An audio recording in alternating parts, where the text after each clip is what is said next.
Hello, everyone, and welcome to Teachly University. And in this lecture today, we're going to be discussing the hard truth of getting rich and building wealth. And I think that in this lecture, we're going to be discussing some information and content I think will be helpful to you.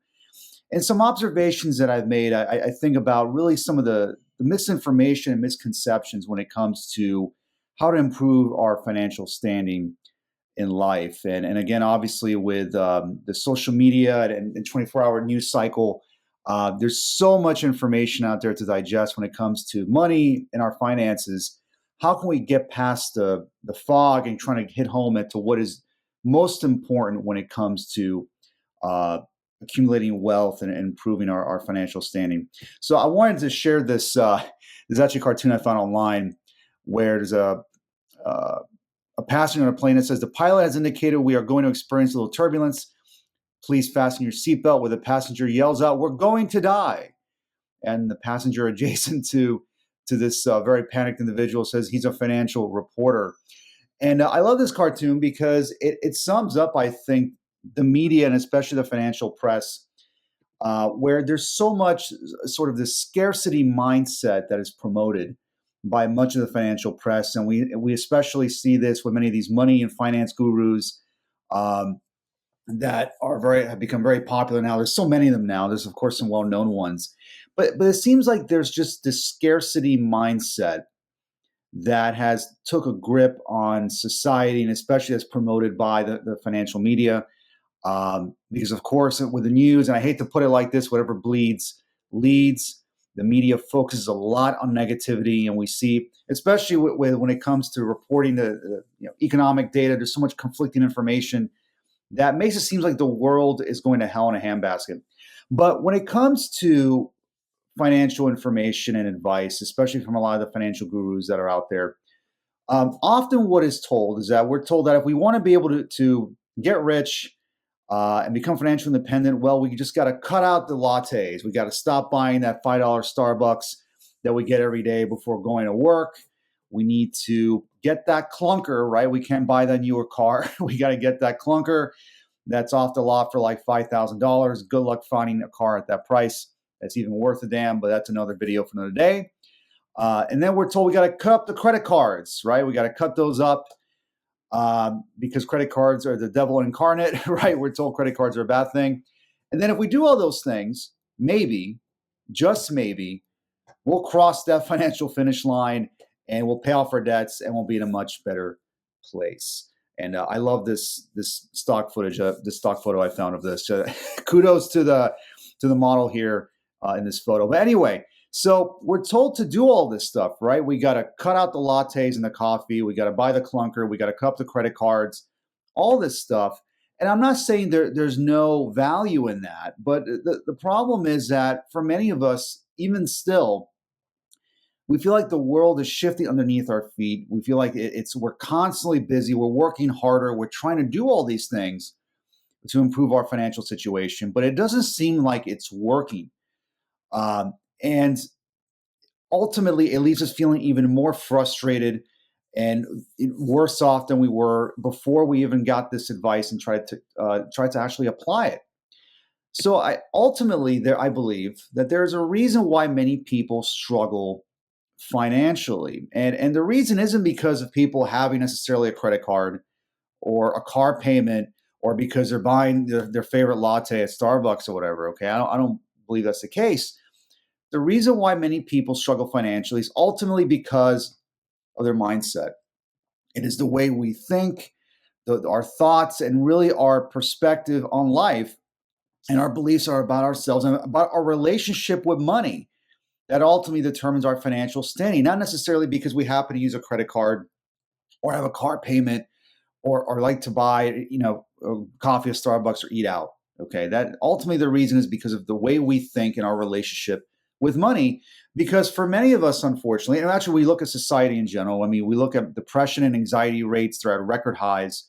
So many people are in this fight or flight mode where we're in a constant state of stress. And of course, our finances are a big contributor to that. And when we're in this constant state of stress, in this fight or flight, we're always feeling like we're threatened and stressed out, it becomes very difficult to become the creators of our lives and to be able to take advantage of opportunities when they arise that can help improve our financial standing because we're so consumed and so focused on what we don't have. We're just in this constant state of stress.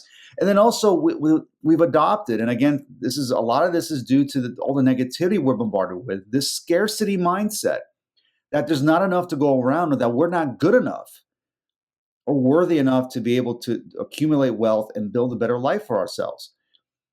So in order for us then to improve our financial standing, it requires thinking in new ways and changing our relationship when it comes to wealth and money.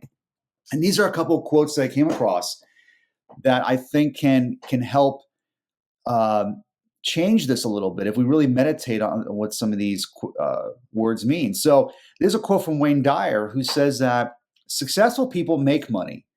It's not that people who make money become successful, but that successful people attract money. They bring success to what they do.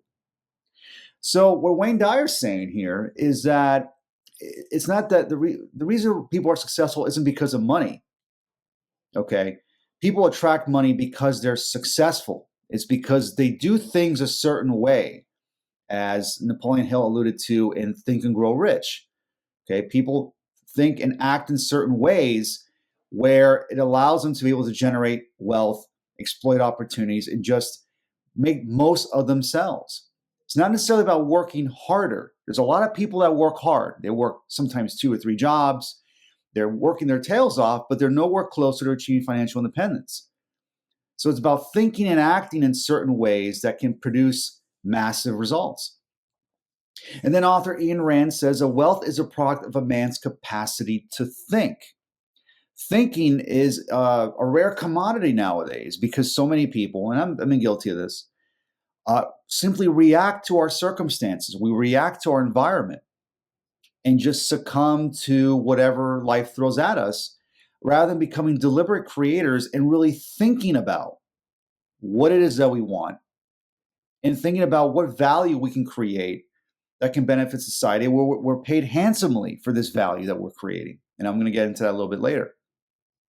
So then William Feather says that wealth flows from energy and ideas. And I think there's a saying, I'm paraphrasing, an idea is extremely powerful when its time has come. Leading back to what Ayn Rand said about our capacity to think, it's thinking about ideas.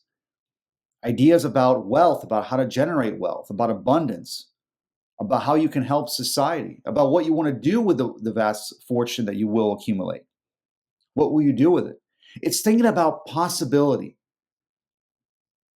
about ultimately making the most out of yourself and invest in yourself. Because at the end of the day, to generate wealth, you're not going to do it by cutting your spending drastically, okay? Because ultimately, at the end of the day, if we want to improve our financial standing, we just have to make more money. Now, this seems like an obvious answer, right, to this dilemma, which is how can we improve our financial standing? But this common sense approach really is often not discussed enough by the financial press because we're told that it doesn't matter how much money you make. It does matter. It does matter, and you'll see in a moment, okay? So if we want to improve our financial standing, it requires that we increase our cash flow and make more money in order to compensate to pay for basic necessities, et cetera. So you look at the average income in the United States. The average income is about $59,000, give or take. All right. So when it comes to then going back to, let's think about what a lot of the financial gurus talk about. Okay. We got to, again, cut our spending, credit cards. We can't eat out. We got to buy that clunker, all that stuff. Right. And these are some extreme examples, but you see where I'm getting at. We really got to cut our spending, improve our financial habits. But here's the problem. And this data comes from Dollars and Data from author Nick Maggiulli, who wrote Just Keep Buying, which is a phenomenal book. And there's an excerpt that he has from his book that I'm going to read to you in a moment. So this is data from his blog. And he provides some data that I think is really fascinating. And what he shows here is that the lowest 20% of earners spend more than they earn on basic necessities. And you look at the data here. So it's not that these lower earners are spending more stuff on items or things they don't need. In fact, they're spending a lot of money on the basic necessities to survive: transportation, housing, healthcare, food, etc. Okay. So they're spending more than they earn on these basic necessities. And it's not that much better for the next 20% of earners or middle class Americans. But when you look at the top 20%, they spend much less on basic necessities. And why is that? Well, one of the big reasons is because, quite frankly, the top 20% of earners simply make more money that can help them compensate to pay for basic necessities, where they have still plenty of cash left over to invest and do whatever they wish. Okay. So what are we getting at here? So to quote Nick from his book, Just Keep Buying, he says, while there are lots of people who are in financial trouble because of their own actions, there are also lots of people with good financial habits who just don't have sufficient income to improve their finances. That's why the biggest lie in personal finance is that you can be rich if you can just cut your spending. And the financial media feeds this lie by telling you to stop spending $5 a day on coffee so you can become a millionaire. This is probably, in my view, one of the most prolific, I think, quotes or excerpts I think that any financial author has written probably in the last 20 years. Because this dispels the myth and, frankly, a lot of the BS that we're being fed by the financial press, that if you cut out spending $5 a day on coffee, you cut out your spending and adopt better financial habits, you're going to be a millionaire. The fact is that if you're making $59,000 a year, the chances of you becoming a millionaire, or at least being financially independent and being in a stronger financial footing, is not going to happen. The data just doesn't add up. Okay. And you don't have to be a statistician or financial expert to see that. Okay. So it makes sense then that if we are to be serious about improving our financial standing, we have to be able to make more money and improve our cash flow. There's no way around it. Okay. And if we are to execute proper financial habits, we need more money to do so, to take that action and execute. And that's the reality of it. That's the hard truth that I ultimately am alluding to here. Okay. You got to make more money. That's the bottom line if we want to adopt and execute good financial habits. And that means that by creating wealth, it requires thinking of ways you can generate more value and output with less time and effort that will also benefit society. Okay. You look at some of the best products and services that we buy. We buy them because of the value and the benefits we get out of them. People are paid vast amounts of money, entrepreneurs, business people, etc., artists, because of the value they bring society. And I believe it was Steve Martin that said how he got into Hollywood, or kind of an interview that he had. He was asked, well, how is it that you can break into Hollywood? And he said, well, be so good that they can't ignore you. So if you want to make more money, be so good at something that you cannot be ignored, that a company has to hire you or a customer has to buy your product. It's about also using leverage, meaning what levers can you pull now where you can generate more output, more sales, more products, more value with less effort and time. Because again, it's not about working harder per se. That doesn't mean, now I'm not saying there's no effort required, but it's not about working harder. It's about leverage. We can generate more value and output in less time and energy. Okay. So what are some of the ways that we can improve our financial standing? Well, there's some obvious ones here. One is, of course, to get a raise at work. Is to have that conversation with your boss or employer. If you're creating value and you believe you're creating value, and your employer thinks you're creating lots of value and benefiting your company, why not ask for that raise? Asking for that raise can make a huge impact on your financial standing. The other option is to get a higher paying job. That's another obvious one, right? If there's another opportunity to earn more money elsewhere in the field that you're in, take advantage of that.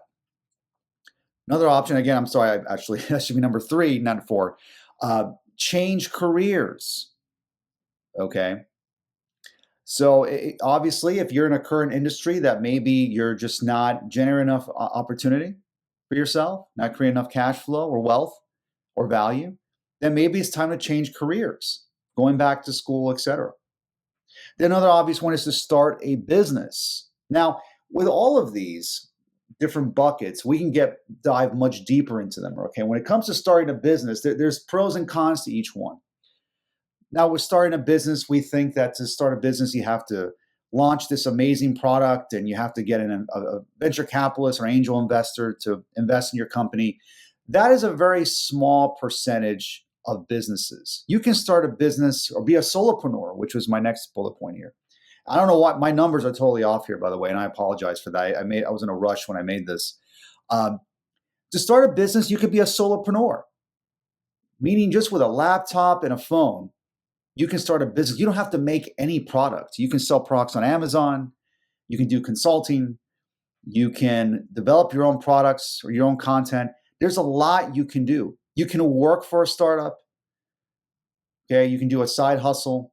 There's a lot of options that you have, okay, when it comes to being able to generate cash flow and increase your wealth.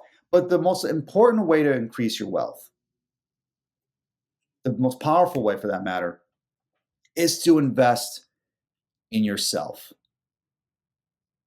Invest in yourself, on your personal development, on your personal growth. You want to become better. Remember what Wayne Dyer said.